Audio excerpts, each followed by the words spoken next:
Hi.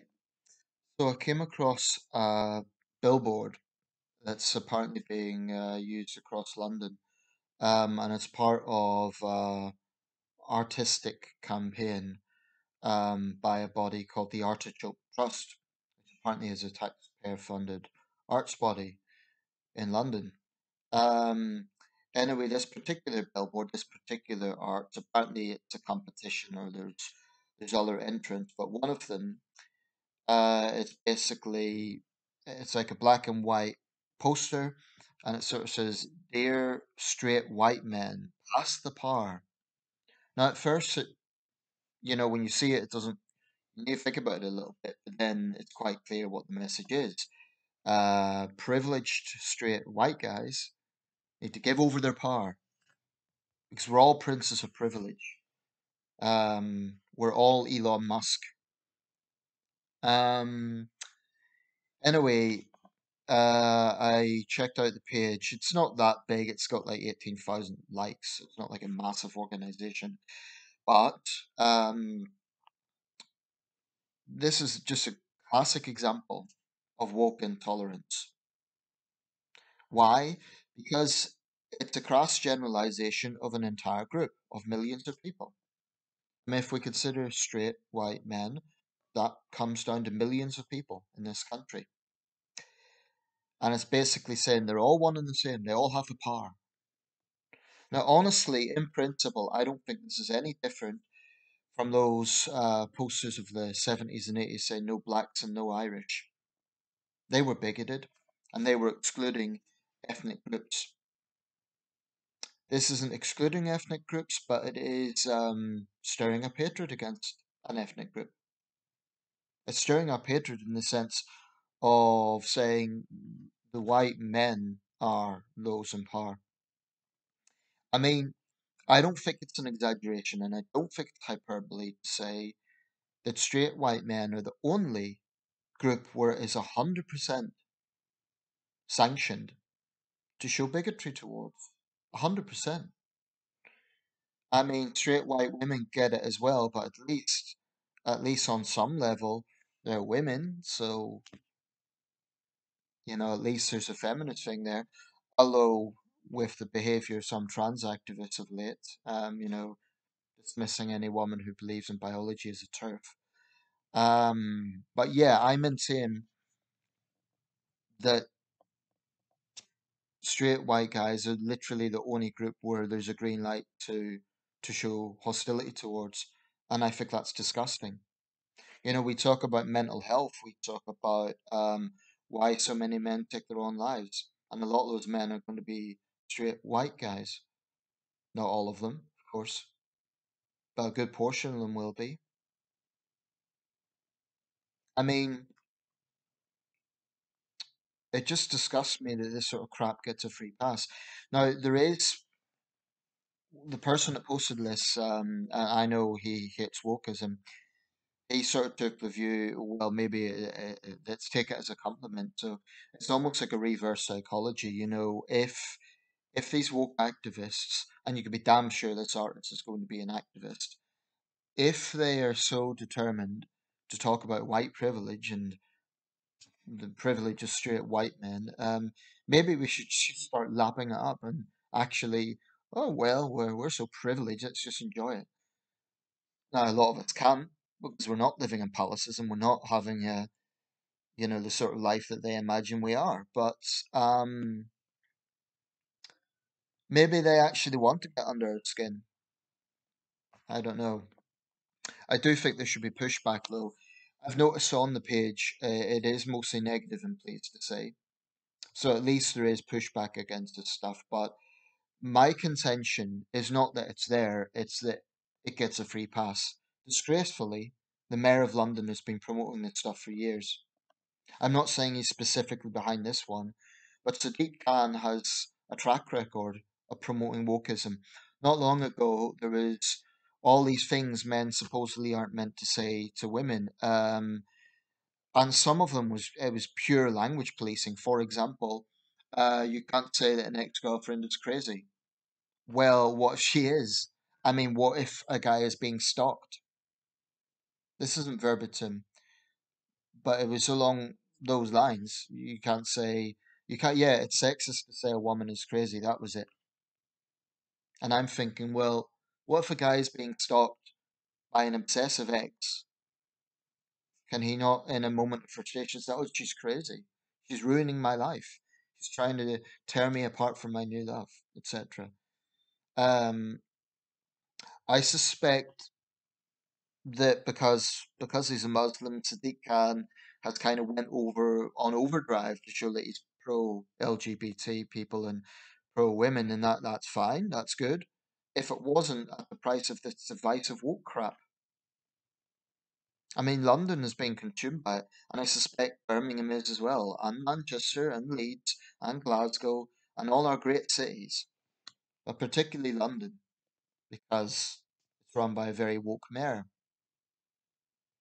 Um, and it's actually quite manipulative because what they want to do is get this, pigeonhole critics as angry white men, as these right-wing reactionary white men. Well, I keep saying I'm not that right-wing. Yeah, I'm conservative in some areas, but then of course it's well, the angry gamins don't like it. That's yet another slur that the woke seem to think they can get a free pass on. And am I being a hypocrite by calling them woke? I don't think so.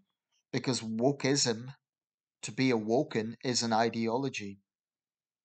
In that sense, it's really no different from socialism or conservatism or liberalism.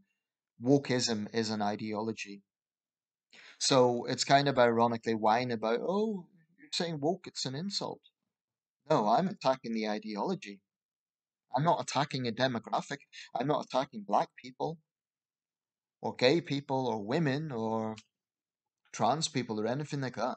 I'm saying this ideology is divisive and yeah, it's hateful. To use their vernacular, it's kind of using microaggressions because it's not overtly saying we hate white people, but it may as well say that. It's just horse shit, and it pisses me right off. The Commonwealth Games. I'm not going to just repeat the video I made because I covered the issue there, but there was definitely examples of it going on. I mean, empire bashing and denigrating our history is this idea that minority people are constantly kept down by this awful racist society. Um, One of the things I like most about the current Conservative Party is they are pushing back against wokeism. There's a lot of other things I don't like about them, like the things I mentioned. I do think they're displaying double standards in terms of law breaking and things like that. Those are important issues. But I don't trust the Labour Party to fight back against this. In fact, the Labour Party, under Keir Starmer, and in the case of London under Sadiq Khan, has been actively promoting divisive wokeism. In fact, the one big thing that would get me to vote Labour is if they really start to distance themselves from this, but I don't see that happening anytime soon because I think it's divisive. But here's the thing, it's not just divisive, it's actually inaccurate. The fact of the matter is that white working class boys in this country are the demographic least likely to go to university. That's not hyperbole, that's verifiable. Theresa May pointed this out in her maiden speech as Prime Minister, and she was right to do so. Um, but this is the woke mindset. They think that all white people are the same, and they especially think all white straight men are the same. So I'm Elon Musk. I'm Jeff Bezos. It's just horseshit. And then they get defensive when their bigotry is scrutinized. Oh, of course you would say that. You're a straight white man. But literally do this with any other group, any other group. Um, and it wouldn't get a free pass. It just wouldn't. If you make a racist generalization of black people, I guarantee you there would be angry protests on the street. If you do it with women, then the thing would be it's everyday sexism. If you do it with LGBT people, well, That's bigotry. Straight white men, no, that's fine. Let's just generalize them.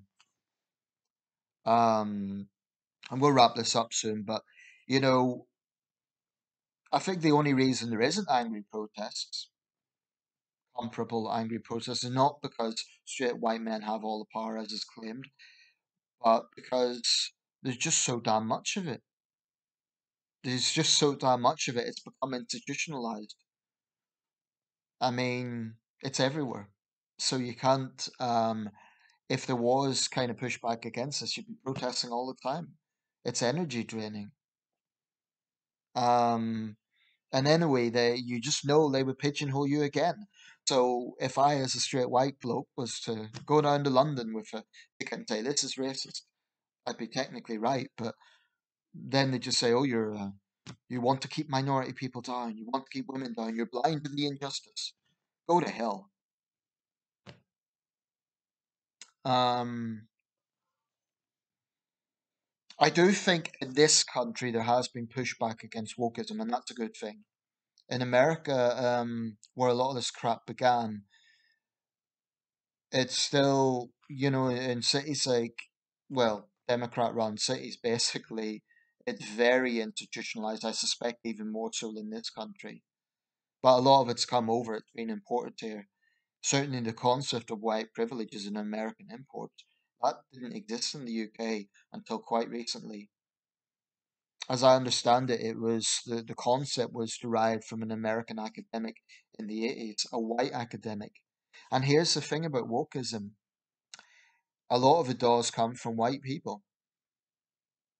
And in their self-flagellating, they seem to think that by shaming other white people, I mean, these woke white straight guys, that they're fooling themselves because they're engaging in the self-flagellating of the collective. And they think, oh, but how can it be bigotry because I'm white and I'm straight? Well, frankly, there were black people complicit in um, some of the racism of the past, where they did perhaps pander too much to white racism. But I think the context is a bit different because it was dangerous to do that. These white wokes today, I read most of it as virtue signaling, most of it. And in some cases, I think they're actually, I don't want to say brainwashed, but highly indoctrinated. I mean, when we're seeing it put into education systems, um, I don't think it's an exaggeration to say there's some indoctrination going on. So I do have some concerns. The young people are going to grow up dystopian worldview.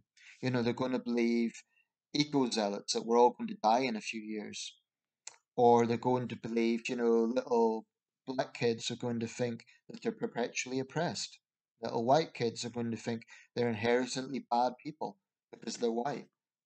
It's toxic and it's hateful, and I'm so fed up of it getting a free pass. I mean, there's many examples of this. Renee Edo Lodge, writer, she published a book a few years ago, Why I No Longer Talk to White People About Race. And you have white wokes like Emma Watson lapping it up, and it became a bestseller and it was promoted and glorified. But again, you have a headline or you have a cover title that has anything sort of denigrating a minority person, that would be absolutely not stocked in a high street retailer like Waterstones. No way.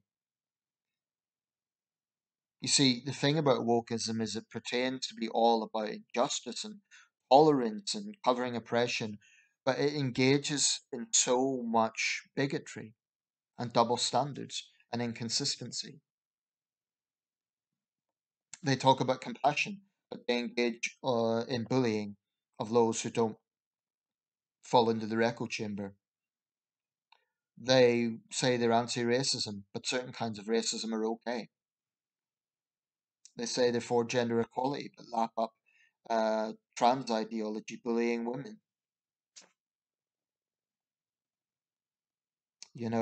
So it's so hypocritical. And that's what I perhaps love most about wokeism.